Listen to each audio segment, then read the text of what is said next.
Halo guys, kalian udah pada ngelihat link berita yang gue kirim belum di WA? Udah. Udah Bang. Udah, Pak. Apa Pak yang pengen didiskusiin, Pak? Nah, jadi gue tuh bingung ya, di berita yang ditulis ini tuh katanya kalau misalnya ada polisi yang nembak orang, cuman polisinya tuh nggak dipidana gitu loh. Nah, tapi emang sih orang yang ditembak itu emang bawa senjata juga maksudnya. Nah, tapi kan tetap aja nggak sih harusnya polisi itu dipidana. Nah, itu kira-kira kenapa ya guys nggak dipidana? Oh, jadi gini Pak sebenarnya. Sebenarnya itu tuh udah diajarin waktu matkul PHI, waktu materi alasan kalau nggak salah penghapusan pidana deh. Coba deh buka catatan PHI kalian biar kita sambil diskusi bareng. Iya benar, kalau dari berita itu sih kemungkinan besar polisi ini masuk ke dalam tindakan pembelaan terpaksa melampaui batas. Nah, jadi di beberapa kejadian saja nih diimplementasikan alasan penghapus pidana. Pengertiannya adalah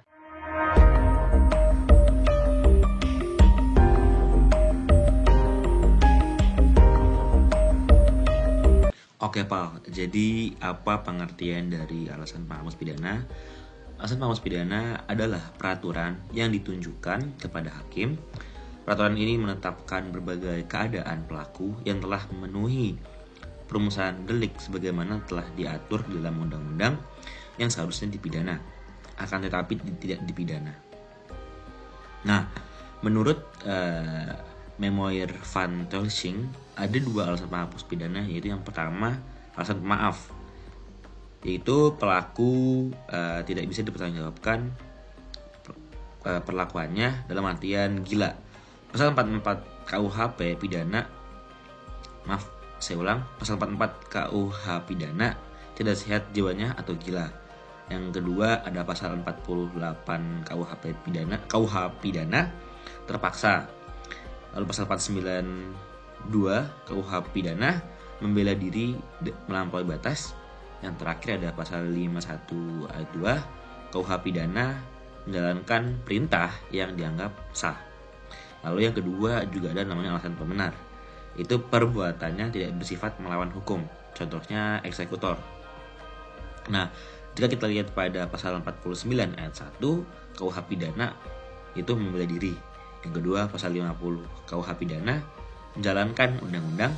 Yang terakhir pasal 51 ayat 1 KUH pidana itu menjalankan perintah yang sah. Nah, jadi kira-kira kayak gitu, Pal. Mungkin Ren mau nambahin? Boleh. Jadi dalam asas penghapus pidana itu ada beberapa asasnya juga.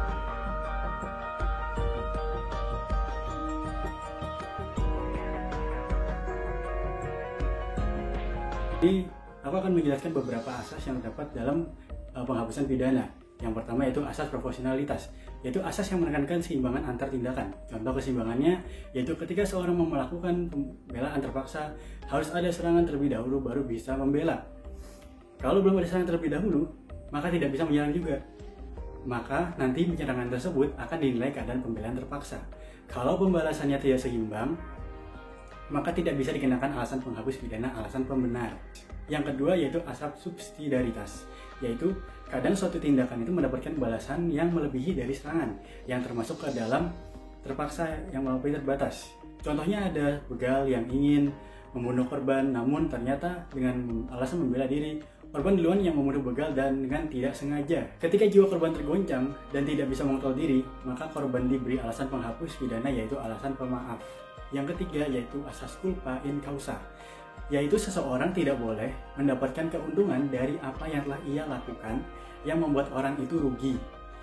Misalnya A menghina B, lalu mereka bersahut-sahutan saling menghina. Ada satu momen yang membuat A tidak terima atas perkataan B, maka si A tidak bisa melakukan B karena sumber permasalahannya tersebut tidak ada pada A. Jadi asas ini masuk ke dalam alasan penghapus pidana, yaitu ada alasan pembenar. Jadi asas pentingnya ini jangan sampai lupa ya. Nah sebenarnya gue mau nambahin satu lagi tentang teori, cuman catatannya gue nggak lengkap nih. Iya, mungkin kurang nyatet gitu. Jadi ya mungkin bisa dibacakan oleh yang lain. Gimana, guys? Oh, yang teori ya? Bentar deh, kayaknya gue ada nih di catatan. Teori alasan pembenar dan pemaaf. Satu, teori pointless punishment atau hukuman yang tidak berguna. Teori ini mengatakan mengapa kita menghukum orang yang tidak akan mendapat efek jera, dalam tanda kutip di sini adalah orang gila, maka akan timbul alasan pemaaf.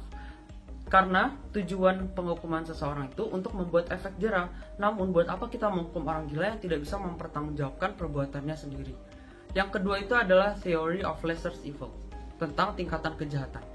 Mendasari alasan pembenar, misal dalam suatu kondisi terdapat pilihan-pilihan tindak pidana yang memberatkan dia.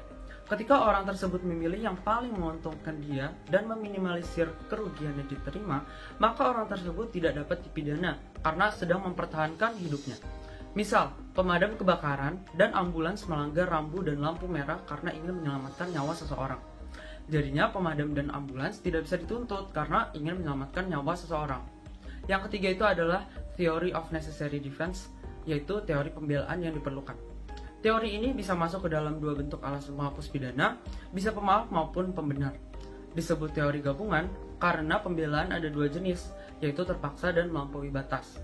Pembelaan terpaksa terjadi ketika pelaku menyerang terlebih dahulu, dan serangan pembelaan diperbolehkan untuk mempertahankan dirinya.